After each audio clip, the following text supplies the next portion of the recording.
नमस्कार दोस्तों। तो वन नेशन वन इलेक्शन के ऊपर हम पहले भी काफ़ी डिस्कशन कर चुके हैं और एक बहुत डिटेल्ड वीडियो मैंने बनाई थी वन नेशन वन इलेक्शन। जब हमारा पॉलिटी का डिटेल्ड वीडियो का सिलसिला शुरू हुआ था तो उसमें पहला जो टॉपिक ऑफ डिस्कशन था वो वन नेशन वन इलेक्शन ही था, क्योंकि उसके ऊपर काफ़ी डेवलपमेंट्स हो रही थी और उसमें हमने बहुत डिटेल में उस टॉपिक को कवर किया। अगर आपने वो वीडियो नहीं देखी तो एक बार ज़रूर से जाकर के देख लेना, डिस्क्रिप्शन में उसकी लिंक डाल दूंगा। तो अब फाइनली उसके ऊपर अपडेट आ चुका है। अपडेट क्या आया है कि कैबिनेट ने, जो यूनियन कैबिनेट है, उसने इस पूरे जो इसका ड्राफ्ट है जो कि काफ़ी लंबे समय से तैयार हो रहा था, क्योंकि उसमें चैलेंजेस बहुत ज़्यादा थे। अगर आप वो लंबी वाली वीडियो देखोगे आप समझ जाओगे चैलेंजेस क्या थे। तो यूनियन कैबिनेट ने फाइनली उस ड्राफ्ट को अप्रूव कर दिया है और अब इसका मतलब ये है, इस ड्राफ्ट के अप्रूव होने का मतलब कि विंटर सेशन में हो सकता है कि ये जो ड्राफ्ट है, मतलब ये जो बिल है, वो टेबल कर दिया जाए पार्लियामेंट में।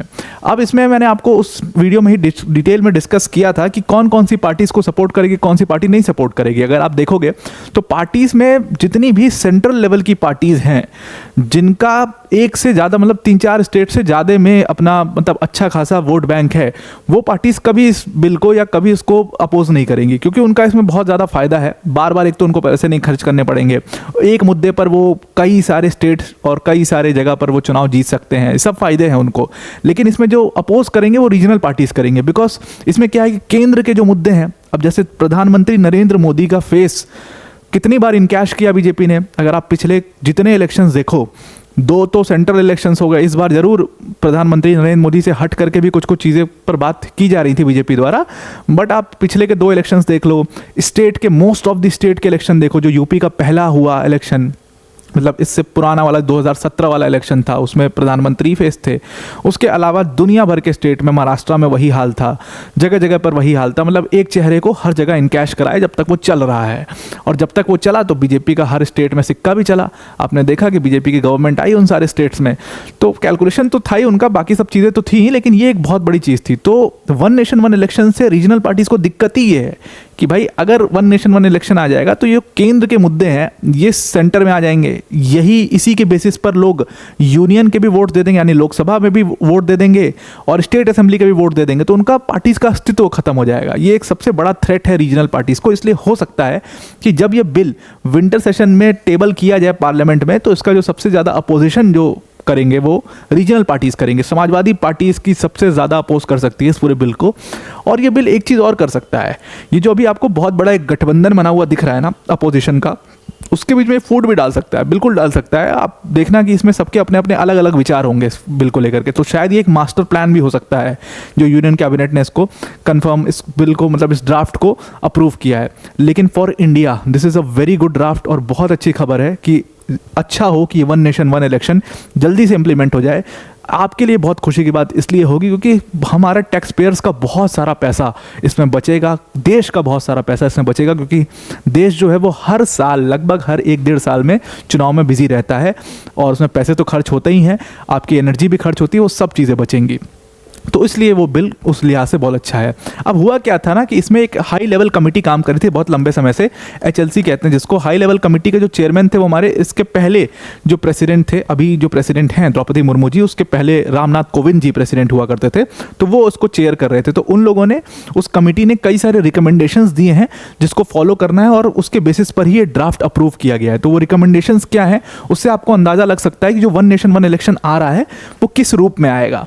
तो पहला जो रिकमेंडेशन है वो तो ये है कि जैसा कि मैंने आपको बताया कि हमारे देश में हर साल लगभग, अगर एक एवरेज निकाल लो तो हर 1-1.5 साल में इलेक्शंस होते रहते हैं। अभी देखो, अभी महाराष्ट्र के इलेक्शंस करकुरा के खत्म हुए, अब तो जाकर के वहां पर सरकार बनी, उसके बाद अभी महाराष्ट्र के इलेक्शन खत्म ही हुए हैं, देश सांस ही ले रहा है, तब तक दिल्ली के इलेक्शंस आ गए, टिकट बंटना शुरू हो गया, राजा बनना लोग शुरू हो चुके हैं और राजा बन ही रहे हैं। आपको एक पर्टिकुलर विधानसभा वहाँ के लोग अब राजा बनेंगे, तो मिल गया टिकट वहाँ पर, अब दिल्ली के इलेक्शंस होंगे वहाँ पे। उसके बाद अभी दिल्ली के इलेक्शंस खत्म होंगे, 2-4 महीना खत्म होगा और उसके बाद फिर बिहार के इलेक्शंस आ जाएंगे, अक्टूबर नवंबर में शायद प्रोबेबल डेट है। तो मतलब हर साल आप देखो कि 2 स्टेट के इलेक्शन तो हो ही रहे हैं। तो हमेशा ये सारे इलेक्शंस जो होते हैं उसमें पैसा तो खर्च होता ही है, जाहिर सी बात है, और वो देश का पैसा जो खर्च हो रहा है वो मतलब बहुत लंबा बजट जाता है। सिर्फ इलेक्शन कमीशन का बजट थोड़ी जाता है, उसमें जो पार्टीज लड़ रही हैं उनका बजट लगता है, जो कैंडिडेट लड़ रहा है वो भी मतलब पैसा लगा ही रहा है, और जो अमाउंट है उससे बहुत ज़्यादा लगा रहा है। ये सारी चीज़ें तो ओपन ट्रूथ में पता ही है हमें। तो ये पैसा आ कहाँ से रहा है? एक्चुअल में तो पैसा आपका हमारा ही तो है, मतलब जो कैंडिडेट भी लड़ रहा है वो भी तो कहीं से लेके आ रहा है ना पैसा। तो वो पैसा बचेगा, इसलिए वन नेशन वन इलेक्शन को लागू होना चाहिए, ये कमेटी ने साफ साफ इसमें कर दिया है। और ये वन नेशन वन इलेक्शन ना एक्चुअल में चलता भी था। आप 67 तक जाओ, देखो पुराने, मतलब उस वीडियो में तो काफ़ी डिटेल में मैंने इवोल्यूशन डिस्कस किया है, लेकिन 67 तक हमारे देश में वन नेशन वन इलेक्शन ही हो रहा था। उसके बाद दिक्कत कहाँ से शुरू हुई? एक तो इंदिरा गांधी जी का टाइम जो था वो बहुत ऊपर नीचे वाला टाइम था, तो उसमें प्रॉब्लम्स हुई, सरकार गिरी बनी, ये सब चीज़ें चलती रहीं। उसके बाद जो है कि कई स्टेट्स का रीऑर्गेनाइजेशन हुआ, तो उसमें कुछ स्टेट्स जो हैं वो आगे पीछे हो गए, गड़बड़ हो गया उसमें। तो इस तरीके से करते करते और फिर आगे जाओगे आप 97-98 के टाइम पर अटल बिहारी वाजपेयी जी की सरकार जो है वो 13 दिन में गिरी, फिर बनी, 13 महीने में गिर गई। ये वाला जो टाइम था वो तो सबसे ज़्यादा, मतलब आप ले लो कि 84 से ले लो, 86 से ले लो, 86 से आप 2003 तक का समय लो, बहुत ही ज़्यादा ऊपर नीचे वाला समय था। सरकार बन रही थी, गिर रही थी, बहुत सारी प्रॉब्लम्स थी, तो इसमें तो बहुत ही पीछे हो गए। और फिर स्टेट असेंबलीज में तो लगभग ऐसा ही हुआ, हर जगह पर ऐसा ही हुआ कि सरकार बनी फिर गिर गई, बनी फिर गिर गई। तो इसकी वजह से क्या हुआ कि वन नेशन वन इलेक्शन बिल्कुल डिसमेंटल हो गया, और ऐसा लगा कि अब ये फिर से वापस कभी आ ही नहीं पाएगा। तो इसको अगर आना है तो किस स्वरूप में आएगा? अब देखो, दूसरा जो रिकमेंडेशन है वो इसी के ऊपर है। दो तरीके हैं, दो जगह पर इलेक्शन हो रहे हैं, एक तो यूनियन का इलेक्शन है और एक स्टेट का इलेक्शन है, मतलब लोकसभा और स्टेट असेंबलीज। लेकिन तीसरा एक और धड़ा है जिसको हम पंचायत या म्यूनसिपैलिटी कहते हैं, मैंने यहाँ पर शॉर्ट फॉर्म में PM लिख दिया है। तो ये 3 लेवल के इलेक्शंस होते हैं हमारे देश में। तो जब हम वन नेशन वन इलेक्शन की बात कर रहे हैं, तो हम क्या सिर्फ यूनियन और स्टेट के इलेक्शन को एक साथ करवाने की बात कर रहे हैं, या हम इनको भी इंक्लूड करेंगे इसमें, पंचायत और म्यूनसिपैलिटीज़ को? अब देखो क्या है कि जो दूसरा रिकमेंडेशन है वो ये कहता है, मैंने इसके ऊपर डिस्कस भी किया है, कि हम सिर्फ यूनियन और स्टेट असेंबलीज के इलेक्शन को अभी फिलहाल एक साथ कराने की बात कर रहे हैं, लेकिन पंचायत और म्यूनसिपैलिटीज़ को बिल्कुल छोड़ा नहीं जाएगा। अगले 100 दिनों में, यानी कि 2 फेजेस में ये वन नेशन वन इलेक्शन लागू होगा, तो अगले 100 दिनों में पंचायत और म्यूनसिपैलिटीज़ के भी इलेक्शन करवा लिए जाएंगे। इसका कारण क्या है? एक तो बहुत पॉसिबल नहीं हो पाएगा, क्योंकि बहुत सारी पंचायत और म्यूनसिपैलिटीज़ में एक साथ इलेक्शन करवाना पूरे देश में बहुत बड़ा चैलेंज है ये। तो उतना हमारे पास शायद प्रोसेसिंग के लिए उतना स्टाफ नहीं होगा, सबसे बड़ी चीज़ ये है। दूसरी चीज़ इस पंचायत और म्यूनसिपैलिटी के इलेक्शन में ये है कि अगर हम पंचायत और म्यूनसिपैलिटी के इलेक्शन को स्टेट और सेंटर के इलेक्शन के साथ करा देंगे, तो दिक्कत ये होगी, क्योंकि पंचायत के मुद्दे टोटली अलग होते हैं। आप देखोगे पंचायत में ज़्यादा पार्टीज नहीं जीतती हैं, मतलब हमारे यूपी, बिहार और महाराष्ट्र और इन सब एरिया में छोटी पार्टीज जिनका नाम शायद आपने कभी ना सुना हो, उनका बहुत वर्चस्व रहता है, या इंडिपेंडेंट कैंडिडेट अपने फेस वैल्यू पर जीतता है कि वो कितना काम करवाएगा और लोगों से कितना मिलना जुलना उसका। क्योंकि यहाँ के जो मुद्दे होते हैं, नल नाली, इन सब चीज़ों के मुद्दे होते हैं। जैसे हम यहाँ पर आते हैं तो फिर हम मेन रोड्स की बात करने लगते हैं, हम ओवर ब्रिजेस की बात करने लगते हैं, हाईवेज़ की बात करने लगते हैं, तो टोटली डिफरेंट हो जाते हैं मुद्दे। तो इस वजह से भी हमने क्या किया कि पंचायत और म्यूनसिपैलिटीज़ को कमेटी ने कहा है कि 100 दिन में, अगले 100 दिन में करवा लेंगे। और ये यूनियन और स्टेट की अभी हमारी प्रायोरिटी है कि इनको साथ में करवाया जाए, बिकॉज सबसे ज़्यादा पैसा और सबसे ज़्यादा चैलेंजिंग यही दोनों है। एक बार ये दोनों सेट हो जाए, फिर आगे आने वाली डेट पर पंचायत और म्यूनसिपैलिटीज़ को भी एक करवा लेंगे जब उतना हमारे पास स्टाफ होगा। तीसरा जो रिकमेंडेशन है वो ये है कि अभी इस चीज़ को इंश्योर करने के लिए क्या होगा, ये पूरी जिम्मेदारी जाएगी प्रेसिडेंट के ऊपर। प्रेसिडेंट क्या करेगा, जैसे ही लोकसभा का पहला हाउस कन्वीन होगा, वैसे ही उसी दिन एक नोटिफिकेशन लागू करेगा, और उस नोटिफिकेशन पर एक अपॉइंटेड डेट होगी। इससे क्या होगा ना कि सारे इलेक्शंस सिंक्रोनाइज हो पाएंगे आपस में। जैसे लोकसभा पहली बार बैठी तो उसका एक डेट नोटिफाई हो गया, अब उसी डेट पर अगले इलेक्शन में भी लोकसभा बैठनी चाहिए, उससे लेट नहीं होना चाहिए। तो वो सिंक्रोनाइजेशन का पूरा जो जिम्मेदारी है वो प्रेसिडेंट के पास होनी चाहिए। और दूसरी चीज़ ये है, सबसे बड़ा चैलेंज जो इस पूरे वन नेशन वन इलेक्शन के ऊपर था वो ये था कि भाई स्टेट असेंबलीज का क्या होगा, मतलब ये करेंगे क्या, इनको कैसे एक साथ लेकर के आओगे, इनके इलेक्शंस कैसे एक साथ करवाओगे, इतना ऊपर नीचे आगे पीछे हुआ पड़ा है। तो इसमें और सबसे ज़्यादा जो चीज़ अपोज होगी पार्लियामेंट में वो यही होगी, आप देख लेना कि जितनी रीजनल पार्टीज हैं हो हल्ला मचा देंगे इसको। इन्होंने कहा है कि जब ये बिल लागू किया जाएगा एक बार को, तब अब बिल लागू कब होगा वो डिपेंड करता है, अभी तो लागू होगा नहीं मेरे ख्याल से, वो शायद नेक्स्ट जनरल इलेक्शन जब लोकसभा का है 5 साल में, बीजेपी ये गलती तो करेगी नहीं, वो अपना पूरा 5 साल पहले जीते हैं यार, कंप्लीट करेंगे 2029 में, उसके बाद ही उसको लागू करेंगे, तो नेक्स्ट डेट ही रखेंगे मतलब जनरल इलेक्शन की। तो इन्होंने कहा है कि जो स्टेट असेंबलीज अब की नई स्टेट असेंबलीज बन रही हैं, उनके डेट को कोइंसाइड कराने के लिए, उनके इलेक्शन को कोइंसाइड कराने के लिए हम क्या करेंगे कि उन स्टेट असेंबलीज के टर्म को छोटा कर देंगे। अब जैसे मान लो अभी दिल्ली में इलेक्शन है, तो दिल्ली के पास एग्जैक्टली 25 से 4 साल ही बचेंगे, 5 साल नहीं बचेंगे। जैसे बिहार में इलेक्शन है तो बिहार के पास 3.5 साल बचेंगे।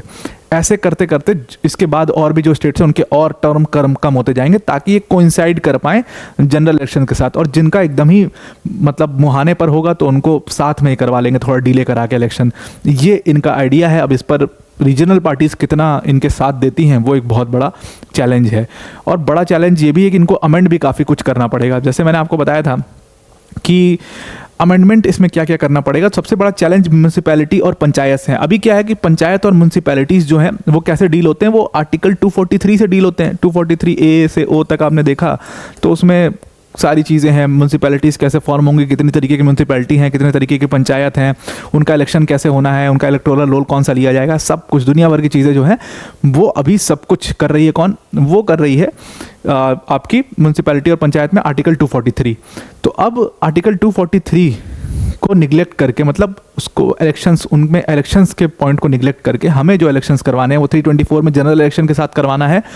तो कमेटी ने सजेस्ट किया है कि आप आर्टिकल 324A को ऐड करो इसमें, और 324A जो है वो डील करेगा पंचायत और म्यूनसिपैलिटीज़ के साथ। ये एक बड़ा चेंज है। और दूसरा चेंज जो है वो आर्टिकल 325 में आपको करना पड़ेगा।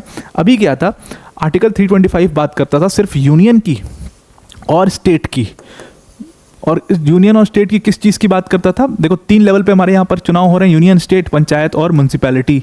अभी क्या था कि इनके लिए एक लिस्ट बनती है जिसको हम मतदाता सूची कहते हैं, और इंग्लिश में इसी चीज़ को इलेक्टोरल रोल कहा जाता है और वोटर रोल कहा जाता है।